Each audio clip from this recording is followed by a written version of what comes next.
Hey guys, welcome to another creepypasta reading. This is suicidemouse.avi. Suicidemouse.avi is a lost episode of creepypasta and is probably the forefather of the entire lost episode genre. It's based off an old unseen Mickey Mouse episode. There's also a video that goes with it. I will put the link in the description if you want to, but it's a little disturbing, so view discretion.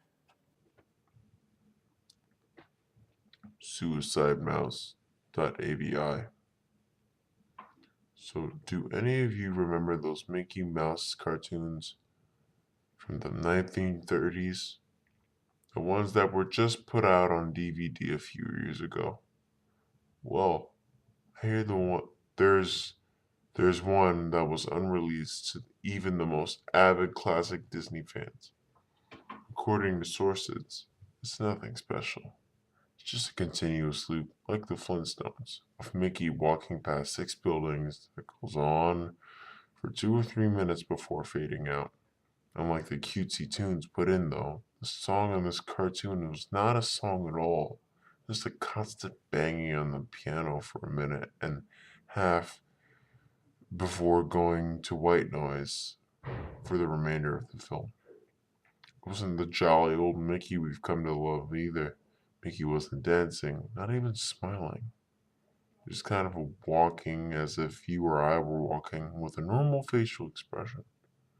But for some reason, his head tilted side to side as he kept his dismal look.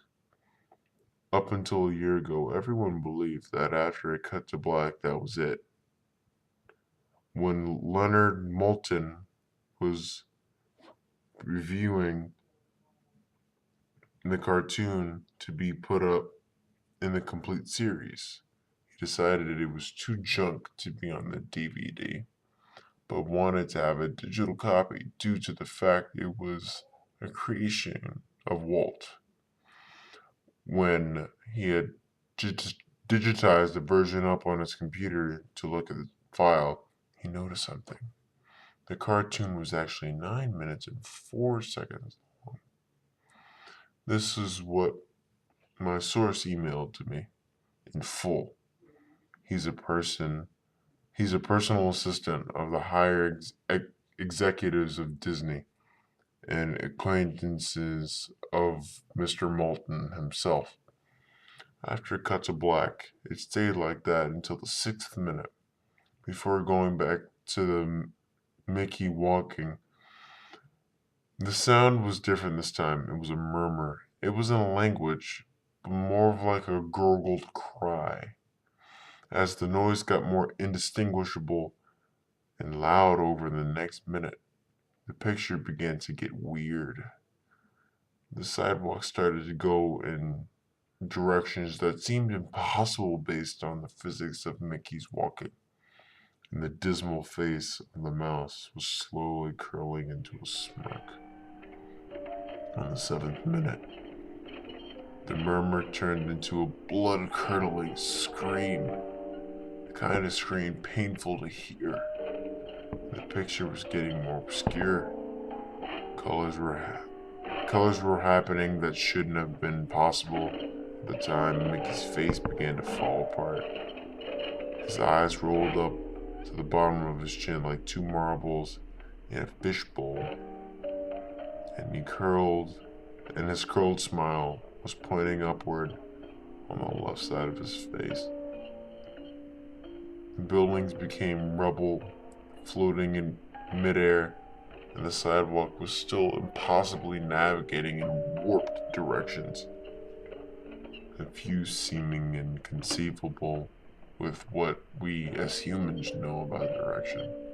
Mr. Moulton got disturbed and left the room, sending an employee to finish the video and take notes of everything happening up until the last second, and afterward immediately store the disc of the cartoon into the vault.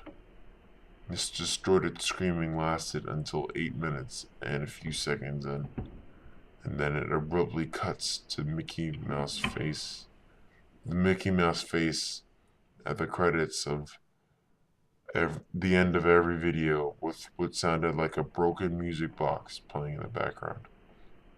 This happened for about 30 seconds, and whatever was in the remaining 30 seconds, I haven't been able to get a sliver of information about from a security guard walking under me who was making rounds outside of that room. I was told that after the last frame, the employee stumbled out of the room with pale skin, saying, "Real suffering is not known," 7 times before speedily taking the guard's pistol and offing himself on the spot. The thing I could get out of Leonard Maltin was that the last frame was a piece of a Russian text that roughly said, "The sights of hell brings its viewers back in. As far as I know, no one else has seen it."